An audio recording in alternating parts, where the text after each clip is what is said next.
সে কি? আচ্ছা, এইটার একটা জিনিস হলো কি, উনি যে ফ্যামিলি ম্যান, উনি যে ওনার ওয়াইফকে কতটা সম্মান দেন, এটা আমাদের দেশের পুরুষ সমাজকে দেখে শেখা উচিত যে আপনি দেশের প্রধানমন্ত্রী হলেও আপনার ওয়াইফ আপনার কাছে এটাই আশা করবে যে আপনি একটু তাকে একটু এগিয়ে ছাতা দিয়ে বৃষ্টির ভিতর নিয়ে আসবেন। এটা আমাদের পুরুষ সমাজের জন্য একটা ভালো লেসন, শিক্ষা নেওয়া উচিত।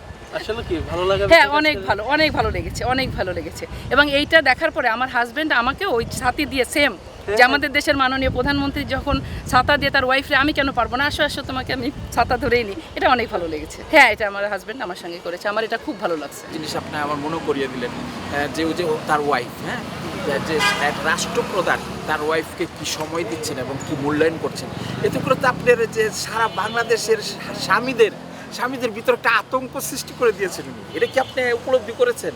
একটা বিশাল একটা আতঙ্ক সৃষ্টি করে দিয়েছেন। বাধ্য এখন আপনি শুধু যে উনি রাষ্ট্রনায়ক বলছি কেন, উনি যে শুধু রাষ্ট্রের ব্যাপারে চিন্তা করছে তা না, আপনার ফ্যামিলির ভিতর আতঙ্ক সৃষ্টি করে দিয়েছে।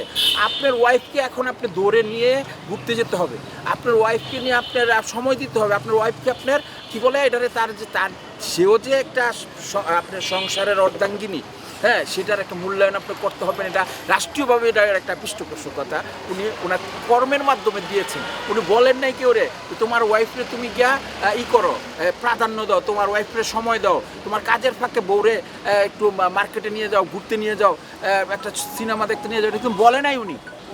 এটা ওনার অ্যাক্টিভিটিস দেখেই একটা প্রতিক্রিয়া সৃষ্টি হয়েছে সারা দেশের মানুষের ভিতরে। এবং আমাদের যত গৃহিণীরা আছে, হ্যাঁ, সারা বাংলা তারা খুবই উৎফুল্ল ওনার ওয়াইফ নিয়ে যে উনি যে অ্যাক্টিভিটি। এরকম আসলে তারেক রহমানের মতো এরকম কর্মকাণ্ড সব পুরুষের করা উচিত কিনা? যে মিসেসদের আসলে আমরা ওয়াইফদের মূল্য দেইনি ওই ক্ষেত্রে অনেক সময়। অবশ্যই এটা কি উনি কি এটা কি যে মঙ্গল গ্রহ থেকে আইসা নতুন একটা সিস্টেম আবিষ্কার করেছে? না, উনি বলেছিল মদিনা সনদের কথা বলেছে, না মওদুদি সনদের কথা বলে নাই, কিন্তু উনি মদিনা সনদের কথা বলেছে। মদিনা সনদে কি আছে, আমার নবী কিভাবে স্ত্রীদেরকে করেছে আর কি, তাদের সাথে ট্রিট করেছে, এগুলি উনি সব ধর্মের সে মুসলমানের খাঁটি মুসলমানের কাজ যেটা সেটাই উনি করছে।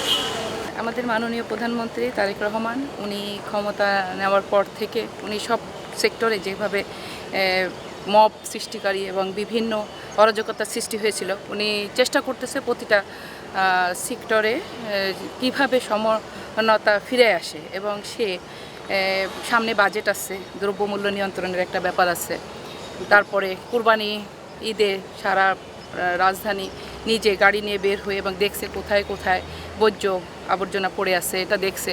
এবং সবচেয়ে একটা অবাক ব্যাপার সেটা হলো সিটি কর্পোরেশনে যারা আমরা যেটা বলি যে ক্লিনার, এরা কোরবানি ঈদের দিন মাংস টোকাবে, এটা একটা স্বাভাবিক বিষয়। এবং ওরা ওই কাজটা করতে চায় না ঈদের দিন আর কি। তারপরেও যতটা সম্ভব করেছে। এবং যেহেতু পুরা যখন উনি গাড়ি ড্রাইভ করে সব জায়গায় পরিচ্ছন্ন পায় নাই, যেসব এলাকায় পরিচ্ছন্ন না পাওয়ার জন্য উনি সেই কর্মকর্তাদেরও একটা মানে শাস্তিযোগ্যভাবে তাদের পানিশমেন্ট দিয়েছে।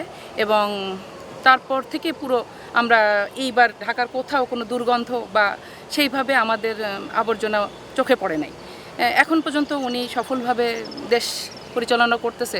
তবে আমরা আশা রাখি যে উনি যেন আরও একটু খেয়াল করে, বিশেষ করে এই বাচ্চা শিশু নির্যাতন, বিভিন্ন মাদ্রাসার হুজুররা যেভাবে শিশু বলাৎকার করতেছে, হুজুরদের অনেক ছাড় দেওয়া হয়ে গেছে, তারপরে আরেকটু খেয়াল করলে ভালো হয়।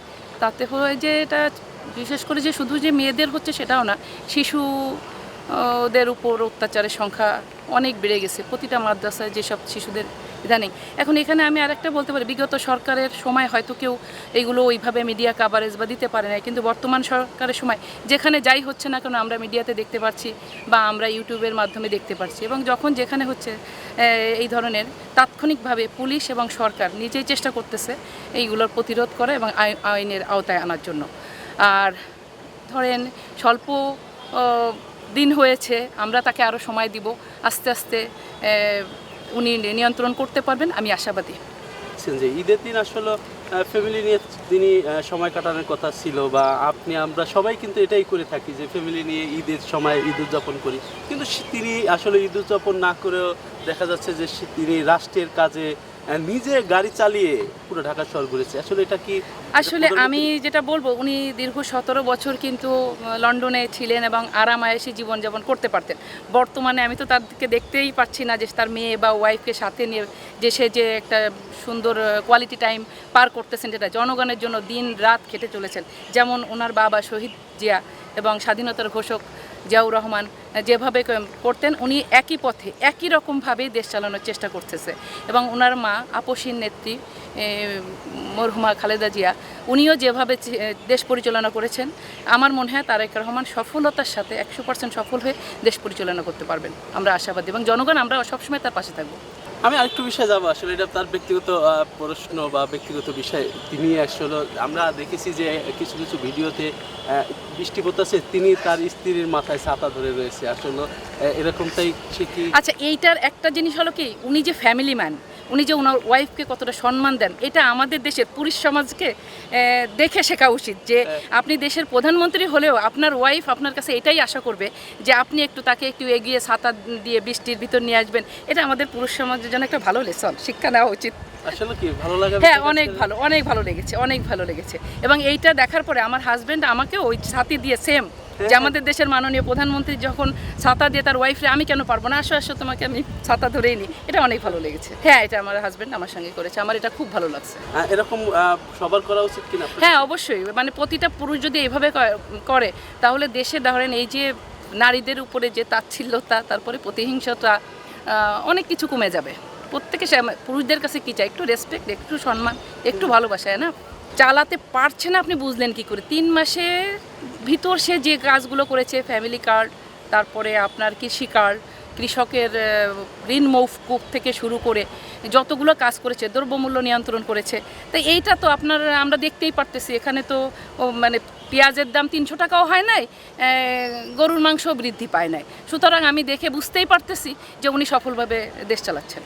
শেখ হাসিনার দেশে ফেরার প্রশ্নই ওঠে না, কারণ যারা আন্দোলন করে তাকে হটিয়েছে তারা এখনও কেউ দেশ ছেড়ে চলেও যায়নি, পালিয়েও যায়নি। যদি কেউ দেখে, এটা দুঃস্বপ্নভাবে দেখতেছে, প্রশ্নই ওঠে না। কারণ আমি চাইবো না এই যে আমি এখন কথা বলতে পারছি, তারপরে দেশে স্বাধীনভাবে চলাফেরা, গুম হামলা মামলা এই থেকে মুক্তি জনগণ পেয়েছে, মুখ ফুটে কথা বলতে পারছে, এইটার আসার প্রশ্নই ওঠে না, আমার বিশ্বাস হয় না। আমি জীবন দাসে ওনাকে দেখে যেতে পারবো না, এটা আমার বিশ্বাস। বিএনপি ছোটোবেলা থেকে আমি বিএনপি করি, আমার বাবা করতেন। আমার বাবা খুলনাতে ছিলেন, উনি ভাইস প্রেসিডেন্ট হিসেবে ছিলেন খুলনাতে। আমার ছোট ভাই বিভাগীয় পিপি বিএনপির। আর আমরা অনেক মামলা হামলা নির্যাতনের শিকার। আমাদের খুলনায় অনেক জমি জমা যা ছিল, যে বিগত শেখ জুয়েল, শেখ হেলালে যারা অত্যাচার ভোগ করেছে, তার চলন্ত সাক্ষী আমরা। আমাদের ঘেটের অনেক কিছু লুট করে নিয়ে গেছে ওনাদের, এরকম আমি না, হাজার পরিবার ওনারা তাদের সম্পত্তি, বাড়ি ঘর দুয়ার দখল করে নিয়ে গেছে, এবং আমিও তার শিকার। পাবেন মনে হচ্ছে? হ্যাঁ, আমি অলরেডি আইনের কোর্টের মাধ্যমে আমরা ফেরত পেয়েছি। বিএনপি ক্ষমতায় থাকলে ন্যায় বিচার পাবো, এবং ন্যায় বিচার যদি বাংলাদেশের প্রতিটা মানুষ পায়, আমরা যে কোনো জন, আপনি দেখেন রাস্তা রিক্সাওয়ালা থেকে সমাজের সর্বোচ্চ লেভেল, সবাই একটা জিনিসই চায়, আইনের শাসন প্রতিষ্ঠিত হোক, আইনের ঊর্ধ্বে কেউ না। আমরা সবাই আইনের সুশাসন চাই। দেশবাসীকে উদ্দেশ্যে কিছু বলার রয়েছে কিনা আপনার? দেশবাসীকে বলবো যে যেহেতু আমরা এই দলটিকে 2/3 ভোট দিয়ে এনেছি, আমরা অবশ্যই এই সরকারের উপর আস্থা বিশ্বাস রাখবো। আমাদের সফলতা সম্ভাবনা 100%।